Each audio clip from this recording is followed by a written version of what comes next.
ಬರಬೇಕಾಗಿ ವಿನಂತಿ ತಮ್ಮೆಲ್ಲರಿಂದ. ಹಾಗೆ ಜನಚೈತನ್ಯ ಫೌಂಡೇಶನ್ ವತಿಯಿಂದ ಹೀಗೆ ಹಲವಾರು ಕಾರ್ಯಕ್ರಮಗಳು ಮತ್ತಷ್ಟು ಮೂಡಲಿ ಅಂತ ಹೇಳ್ತಾ ಥ್ಯಾಂಕ್ ಯು.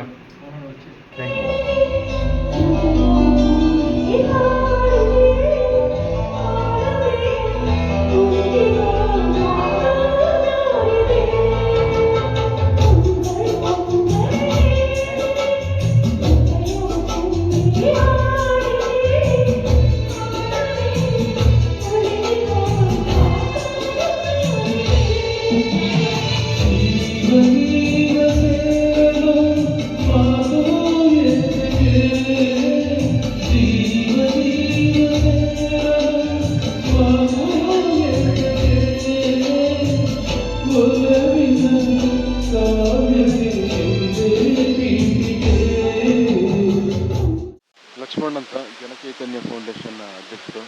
ನಮ್ಮ ಸಂಸ್ಥೆಯ ವತಿಯಿಂದ ಇವತ್ತು 15ನೇ ತಾರೀಕು ಭಾನುವಾರ ವಿದ್ಯಾರಣ್ಯಪುರಂನ ನಮ್ಮ ಫೌಂಡೇಶನ್ನ ಕಚೇರಿಯಲ್ಲಿ ಅಂತಾರಾಷ್ಟ್ರೀಯ ಮಹಿಳಾ ದಿನಾಚರಣೆನ ಆಚರಣೆ ಮಾಡ್ತಾ ಇದ್ದೇವೆ. ಈ ಒಂದು ಕಾರ್ಯಕ್ರಮದಲ್ಲಿ ಸಾಧಕ ಮತ್ತು ಪ್ರತಿಭಾವಂತ ಮಹಿಳೆಯರಿಗೆ ಅಭಿನಂದನೆ ಕಾರ್ಯಕ್ರಮವನ್ನು ಕೂಡ ಹಮ್ಮಿಕೊಂಡಿದ್ದೇವೆ. ಹಾಗೆಯೇ ಸಂಗೀತ ಕಾರ್ಯಕ್ರಮನ, ಭಾವಗೀತೆಗಳು ಮತ್ತು ಚಿತ್ರಗೀತೆಗಳ ಒಂದು ಕಾರ್ಯಕ್ರಮವನ್ನು ಕೂಡ ಆಯೋಜನೆ ಮಾಡಿದ್ದೇವೆ. ಈ ಒಂದು ಕಾರ್ಯಕ್ರಮದ ಮುಖ್ಯ ಭಾಷಣಕಾರರಾಗಿ ಯಡೆಯೂರು ಸಮೀವುಲ್ಲಾ ಅವರು ಈ ಕಾರ್ಯಕ್ರಮಕ್ಕೆ ಬಂದಿದ್ದಾರೆ. ಹಾಗೆಯೇ ಈ ಒಂದು ಕಾರ್ಯಕ್ರಮದಲ್ಲಿ ಮುಖ್ಯ ಅತಿಥಿಗಳಾಗಿ ಮೇರಿ ಲೋಬಾ ಅವರು, ಕವಿತಾ ಕಾಮತ್ ಅವರು, ಹಾಗೆಯೇ ಪ್ರತಿಮಾ ಅವರು ಮತ್ತು ಹೀಗೆ ಹಲವಾರು ಗಣ್ಯರೆಲ್ಲ ಈ ಒಂದು ಕಾರ್ಯಕ್ರಮಕ್ಕೆ ಬಂದು ಕಾರ್ಯಕ್ರಮನ ಯಶಸ್ವಿ ಮಾಡೋದಕ್ಕೆ ಅವರು ಕೂಡ ನಮಗೆ ಸಹಕಾರ ನೀಡಿದ್ದಾರೆ.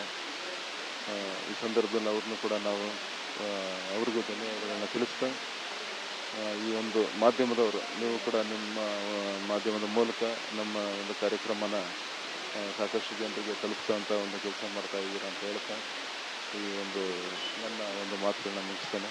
Thank you sir. ನಾವು ಇದುವರೆಗೂ ನಮ್ಮ ಫೌಂಡೇಶನ್ ವತಿಯಿಂದ ಸಾಮಾಜಿಕ ಮತ್ತು ಸಾಂಸ್ಕೃತಿಕ ಕಾರ್ಯಕ್ರಮಗಳನ್ನ ಹಲವಾರು ವರ್ಷಗಳಿಂದ ನಿರಂತರವಾಗಿ ಮಾಡ್ಕೊಂಡು ಬಂದಿದ್ದೇವೆ. ಬೇರೆ ಬೇರೆ ಕ್ಷೇತ್ರದ ಸಾಧಕರಿಗೆ ಜನಚೈತನ್ಯ ಪುರಸ್ಕಾರ ಮಾಡ್ಕೊಂಡು ಬಂದಿದ್ದೇವೆ. ನೂರಾರು ವಿದ್ಯಾರ್ಥಿಗಳಿಗೆ ನಾವು ಪ್ರತಿಭಾ ಪುರಸ್ಕಾರ ಮಾಡಿದ್ದೇವೆ.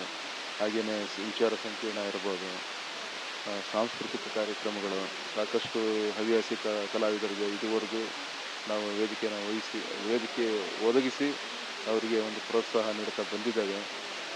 ಸಾಕಷ್ಟು ಕಾರ್ಯಕ್ರಮನ ನಾದಬ್ರಹ್ಮ ಕಲಾಮಂದಿರ, ಜಗನ್ಮೋಹನ್ ಪ್ಯಾಲೇಸು ಹಾಗೆ ದಸರಾ ಕಾರ್ಯಕ್ರಮ ಇಂಥ ಕಡೆ ಎಲ್ಲ ನಾವು ಆಯೋಜನೆ ಮಾಡಿಕೊಂಡು ನಿರಂತರವಾಗಿ ಒಂದು ಸಮಾಜಮುಖಿಯಾಗಿ ಕೆಲಸ ಮಾಡಿಕೊಂಡು ಬಂದಿದ್ದೇವೆ ಇಲ್ಲಿವರೆಗೂ. ಮಹಿಳೆಯರ ಸಬಲೀಕರಣ ಅನ್ನೋದು ತುಂಬ ಮುಖ್ಯ. ಇವತ್ತಿನ ದಿನ ಮಹಿಳೆಯರು ಜಾಗೃತರಾಗಬೇಕು. ಮಹಿಳೆಯರೇ ಅವರ ಮಕ್ಕಳ ಒಂದು ಮೊದಲ ಗುರು ಅಂತ ಹೇಳ್ಬೋದು. ಸ್ತ್ರೀ ಅಂದರೆ ಅಷ್ಟೇ ಸಾಕಿ ಅಂದ್ಬಿಟ್ಟು ಶಿವರುದ್ರಪ್ಪ ಅವರು ತಮ್ಮ ಕವಿತೆಯಲ್ಲಿ ಹೇಳಿದ್ದಾರೆ. ಒಂದು ಸಮಾಜ ಆರೋಗ್ಯಕರವಾಗಿರಬೇಕು ಅಂದರೆ, ಒಂದು ಸಮಾಜ ಬೆಳವಣಿಗೆ ಆಗಬೇಕಂದ್ರೆ ಮಹಿಳೆಯರ ಪಾತ್ರ ತುಂಬ ಮುಖ್ಯ. ಅವರನ್ನು ಪುರುಷರು ಯಾವತ್ತೂ ಕೂಡ ಅವರಿಗೆ ಒಂದು ಗೌರವ ನೀಡೋದ್ರ ಮೂಲಕ ಅವರಿಗೆ ಬೆನ್ನೆಲುಬಾಗಿ ನಿಲ್ಲಬೇಕು. ಪುರುಷನ ಸಾಧನೆ ಹಿಂದೆ ಮಹಿಳೆ ಇದ್ದಾರೆ ಅನ್ನೋದು ಅದು ನಿಜವಾಗ್ಲೂ ಸತ್ಯ ಅನ್ನೋದು ನಮ್ಮ ಭಾರತೀಯ ಮಹಿಳೆಯರು ಅದನ್ನು ಸಾಬೀತುಪಡಿಸಿದ್ದಾರೆ. ಎಲ್ಲ ಕಡೆಯೂ ಮಹಿಳಾ ದಿನಾಚರಣೆನ ತುಂಬ ಚೆನ್ನಾಗಿ ಮಾಡ್ಕೊಂಡು ಬಂದಿದ್ದಾರೆ. ಮತ್ತೊಮ್ಮೆ ನಮ್ಮ ಎಲ್ರಿಗೂ ಕೂಡ ಮಹಿಳಾ ದಿನಾಚರಣೆ ಶುಭಾಶಯಗಳನ್ನ ಕೋರ್ತೇವೆ.